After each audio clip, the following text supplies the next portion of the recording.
آنها فرار دارند. ده براکن ده. از لشکرکشی نیروهای طالبان تا شکستشان در پنجشیر از سوی مقاومتگران، طالبان بار دیگر در جنگ پنجشیر شکست خوردند. از مقاومت در نقطه افغانستان تا رد موضوعات امنیتی توسط طالبان میگویند که در پنجشیر امنیت تامین و در 24 ساعت گذشته هیچ حادثه امنیتی رخ نداده است. از تلاش طالبان برای به دست آوردن مقبولیت داخلی تا به اعتمادی رهبران به جرگه‌های طالبانی، شورای عالی مقاومت میگوید که نشست مجمع بزرگ افغانها نیرنگ طالبانی است و آن را رد میکنیم. از ارتباطات عمیق طالبان با پاکستان تا تنش‌های مرزی اسلام آباد با افغانستان، تنش‌های مرزی پاکستان و افغانستان پای ملا یعقوب را به مرز دیورند کشاند. از ناکامی عمران خان در کرسی نخست وزیری پاکستان تا ایجاد هرج و مرج توسط هواداران، چرا عمران خان خواهان توقف اعتراضات در این کشور شد؟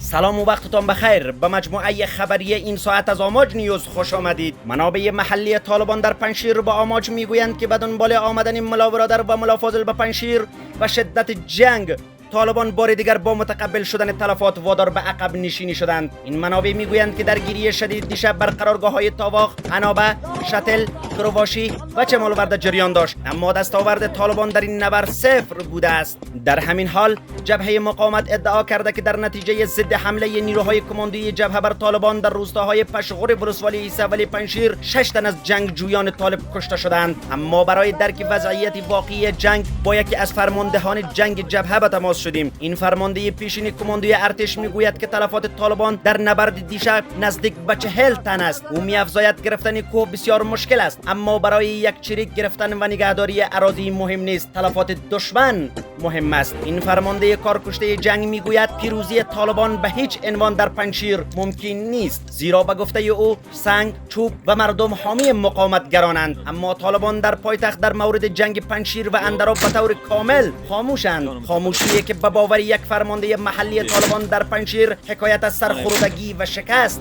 دارد. با دنبال شکست طالبان در درگیری پنجشیر و گسترش فعالیت جبهه مقاومت، مقام‌های محلی طالبان در این ولایت میگویند که امنیت سرتاسری در پنجشیر تامین است. خبرگزاری دولتی باختر امروز شنبه 7 جوزا به نقل از مولوی نصرالله ملکزاده، رئیس اطلاعات و فرهنگ ولایت پنجشیر، گزارش داده است که امنیت در مرکز و ولسوالی‌های این ولایت به طور کامل تامین است و در 24 ساعت گذشته هیچ حادثه امنیتی در این ولایت رخ نداده است. آقای ملکزاده تلفات نیروهای طالبان را در پنجشیر که در رسانه‌های اجتماعی پخش می‌شود را همچنان رد کرده است. او تاکید کرده است که طالبان به هیچ گروهی اجازه فعالیت ضد دولت را نمیدهند. این در حالی است که جبهه مقاومت ملی روز گذشته با نشر نوار تصویری و اعلامیه ادعا کرده بود که در نتیجه چندین حمله چریکی تلفات سنگین به طالبان وارد کرده است.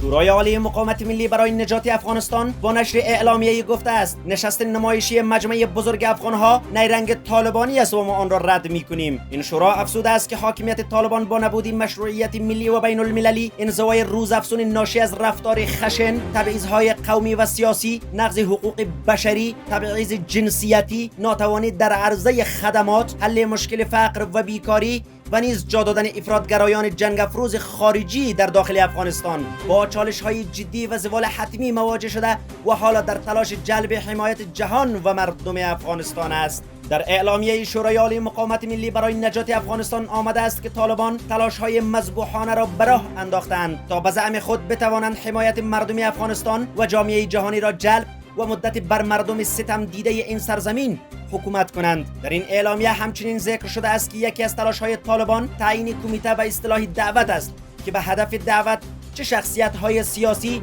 جهت پیوستن و بیعت آنان به حاکمیت طالبان در کابل در بدل تأمین امنیت جان و استرداد املاک آنان ایجاد شده است.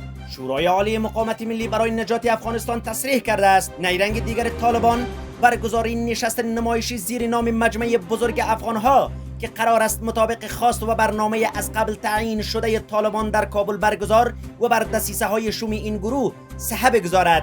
این شورا علاوه کرده است که هر دو تلاش یاد شده را توهین به شعور جمعی مردم، اهانت به شخصیت‌های سیاسی و شریک کردن آنان در جنایت‌های طالبان و نیز به بازی گرفتن افکار جامعه جهانی می‌داند و آن را با قاطعیت رد می‌کند. در اعلامیه ذکر شده است طالبان باید بدانند که هیچ شخصیت سیاسی با ضمیر و آگاه، هیچ عالم متعهد و عامل و هیچ بانوی شجاع و وطن دوست آماده نیست تا بر خون مردم مظلوم افغانستان و خواستهای برحق آنان پا بگذارد و شریک جرم این گروه شود. آنان اضافه کردند که طالبان باید بدانند که برخورد آنان با سیاستمداران داخل کشور، خشونت آنان در برابر بانوان این سرزمین و کارمندان نظام قبلی بهترین محک رفتار آنان با دیگران است. این شورا به طالبان توصیه کرده که بهتر است بجای این ترفندها و نمایشنامه‌های خنده آور در جستجوی راه‌های واقعی بیرون رفت از معضل کشور برآیند و راه تن دادن به خواست‌های برحق و مشروع مردم افغانستان مبنی بر ایجاد حکومت انتقالی و سپس نظامی برخواسته از اراده مردم از راه برگزاری انتخابات عمومی زمینه تحول واقعی در جهت ثبات و امنیت و آسایش در کشور را مساعد کنند. این در حالی است که به تازگی شهاب الدین دلاور وزیر معادن و پترولیم طالبان از ایجاد یک کمیسیون برای برگزاری لوی جرگه خبر داده است. آقای دلاور هرچند درباره زمان برگزاری این جرگه چیزی نگفته، اما تأکید ورزیده بود که در این جرگه تمام افغانان به ویژه چهره‌های اثرگذار در صلح فرا خوانده خواهند شد. شهاب الدین دلاور افزوده بود یک لوی جرگه خواسته خواهد شد که تمام افغانان شامل باشند، افغانان مؤثر که در صلح، امنیت و استقرار نظام و به خاطر ترقی افغانستان مؤثر باشند شرکت خواهند کرد. این همه در حالی است که شماری از افغانان لوی جرگه را نشست نمایشی بیش نمی‌دانند و می‌افزایند که در این جرگه خواست و برنامه از قبل تعیین شده طالبان در کابل برگزار می‌گردد. آنها راه حل بحران را انتخابات می‌دانند، نه جرگه‌های اینچنینی. مولوی محمد یعقوب مجاهد وزیر دفاع حکومت طالبان با ولایت نینگرهار سفر کرده است.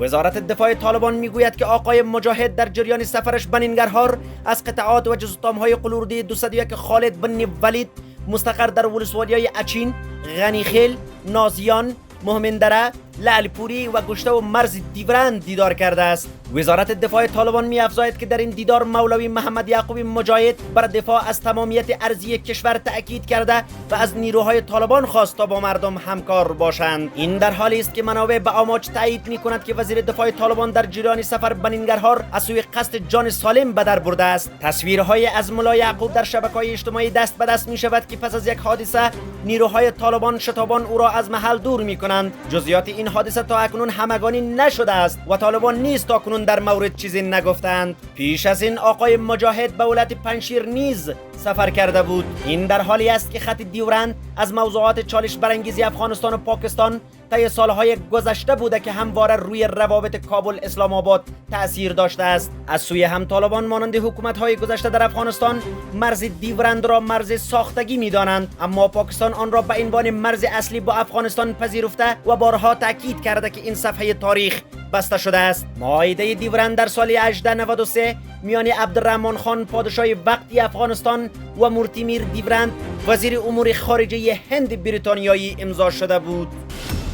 عمران خان نخست وزیر پیشین پاکستان و رهبر حزب تحریک انصاف که از هوادارانش خواسته بود به تاریخ 25 ماه می به جاده ها برآیند، پس از 3 روز اعتراضات گسترده امروز به این راهپیمایی ها پایان داد. او در یک نشست خبری گفت که هدف از پایان دادن اعتراضات جلوگیری از هرج و مرج بیشتر در داخل کشور است، اما دولت پاکستان مدعی است که عمران خان به هدف خود در این اعتراضات دست نیافت و تعداد اشتراک کنندگان بسیار کمتر از آنچه بود که آقای خان توقعش را داشت. نخست وزیر پیشین پاکستان در این نشست اظهار داشت تصمیم گرفته بودم تا مشخص شدن زمان انتخابات و لغو پارلمان به اعتراضات ادامه دهیم، اما در 24 ساعت گذشته دیدم که تنش‌ها کشور را به سوی یک هرج و مرج سوق می‌دهد. آقای خان به دولت پاکستان هشدار داد که اگر دولت انتخابات زود هنگام را اعلام نکند، هفته آینده دوباره به راهپیمایی‌هایشان ادامه خواهند داد. گفته می شود در این اعتراضات 10 تا 15 هزار نفر اشتراک داشتند که در نتیجه 6 تن از هواداران حزب تحریک انصاف کشته، تعداد زیاد زخمی و 1700 تن دیگر نیز از سوی پلیس پاکستان بازداشت شده اند. عمران خان مدعی است که براندازی او از حکومت پاکستان در نتیجه یک توطئه از سوی ایالات متحده آمریکا و جانشینش آقای شهباز شریف بوده است.